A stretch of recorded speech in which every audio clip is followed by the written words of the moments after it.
બે ભાગ ભાગીને દાખલા. ચલો આ દાખલાની અંદર એકમનો અંક કયો છે? 3 અને 5. ચલો આ દાખલામાં 100 નો અંક કયો છે? 3 અને 2 બે ગયા ઉપર કેટલા અંક છે? નીચે 5. હવે આપણે બાદ બાકી કરું છું બધાનું ધ્યાન રાખી ફરીથી આ દાખલો ફરી સમજાવું છું. ચલો બધા દેના 3 માંથી 5 જાય ના જાય. કેમ ના જાય? કારણ કે 3 નાના છે અને 5 મોટા એટલે જાય. ચલો હવે જતા નથી એટલે બાજુમાં શું લેવું પડે? 10 કો લેવો. 10 કો એટલે કેટલા? 10. બાજુવાળો 10 રૂપિયા આપો તો આનું મેળ પડે. એટલે હવે બાજુમાં કેટલા અંક છે? 6 છે. 100 એટલે 60.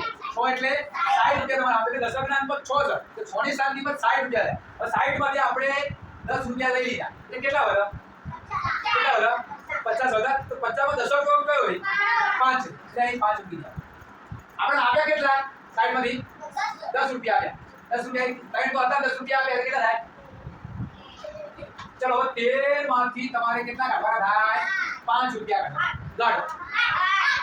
એટલે ચલો એ આપણે આઠો મૂકી. હવે આ બેનું સ્ટેપ આપણું સાચું કે ખોટું એ આપણે ચેક કરીએ. 5 અને 8 નો સરવાળો કરો. કેટલા આવે?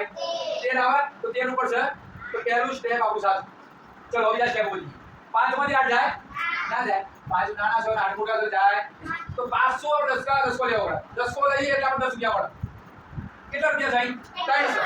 એટલે કેટલા સમજવા તમારે? 20 રૂપિયા. પણ 20 માંથી આપણે બાજુમાં 10 રૂપિયા આપી દઈએ તો કેટલા વધ્યા? 20. હવે 20 માં દશકનો અંક કયો ગયા? આ 20 છે દશકનો અંક. આપણે એ આ બધું પણ આપણને આપે કેટલા? 20 માંથી 10 રૂપિયા. કોણ આપ્યા? બાજુ 5 રૂપિયા વાળા કે તું મુદ્રા 10 રૂપિયા આપું. તો 5 રૂપિયા આપે 10 રૂપિયા આપણે કેટલા થાય? 15 રૂપિયા. આપણે એક મૂકી દીધો 15 તરીકે. ચલો હવે 15 માંથી 8 ગાડો. ચલો હવે 8 અને 7 નો સરવાળો કરી દો.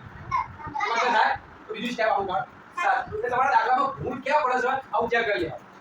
પણ તાળો મેળો ગયા. શું કહેવાય? તાળો મેળો. જવાબ સાચો છે કે ખોટો છે? ચેક કર્યો. ચલો હવે 2 માંથી 2 જાય. બે આગળ છે 2 ખાઈ ગયા.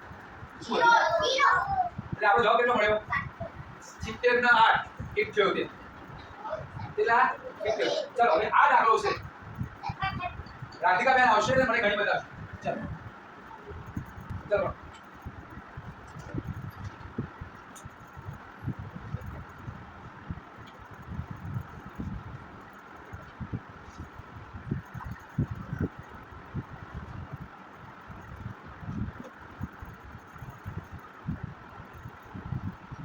દાખલો દીધો તમારો. હવે દાખલામાં જવાબ સાચો કે ખોટો? હા ખોટો છે તમારે? સાચો. જોઈએ સાચો છે ખોટો આપણે તાળો મેળવી. હવે તાળો કેવી રીતે મેળવવાનો? આ બંનેનો સરવાળો કરો. પ્લસ 16 આયા તો 16 છે. બેનું સ્ટેપ સાચું. રાધિકા ચાલો બીજું. હવે 3 છે અને 6 બંનેનો સરવાળો કરો. 9 કેટલા? 9 છે. બીજું સ્ટેપ સાચું. ચલો 5 અને 2 નો સરવાળો 7 છે તો બીજું સ્ટેપ સાચું. ત્યાં તેનું કાપો સાચું. કેમ ના આવે 16? 6 માંથી 8 ને જતા 0 પર છોડ્યા જ નહીં. તો આપણે સીધા આગળ વધતા રહ્યા. એ તમે આગળ વધે એવું કરી દીધો. ત્યારે આવું દાખલો પૂછાય. તમે આવો દાખલો પૂછાય. હવે આવો દાખલો છે. તમે આગળ પણ બાકીની અંદર બદલવી પડે. સીધી બદલ. તો કે 3 માંથી 8 જાય 0 માંથી છોડ જતા. એકમાંથી એકમ જોડી દશક માંથી 7 જોડી. જી તું સોના સામો લાગ્યો. સોના સામો એક કેવો હોય એટલે 6 9 3. આ ઉપર બની. હવે ગાડો ભાવમાંથી. આ રીતે કરજો. આ બે નથી પડતું. એક આવ.